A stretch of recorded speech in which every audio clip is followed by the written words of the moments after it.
Did you know that the ground once opened up and swallowed people alive in the Bible? This is the shocking true story of Korah's rebellion. Korah was Moses' cousin and a respected leader, but he got jealous. He gathered 250 important men and marched up to Moses. "We're just as holy as you?" Korah shouted. "Why should you be our only leader?" Moses was heartbroken. His own family was turning against him, but God had a plan. "Tomorrow, everyone bring incense," Moses announced.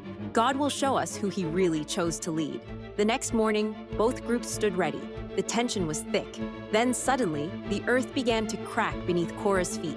The ground split wide open like a giant mouth. Korah, his family, their tents, and everything they owned fell screaming into the pit. Then the earth slammed shut, but God wasn't finished. Fire blazed down from heaven and burned up all 250 rebels instantly. The message was clear: God chooses leaders, not popular votes.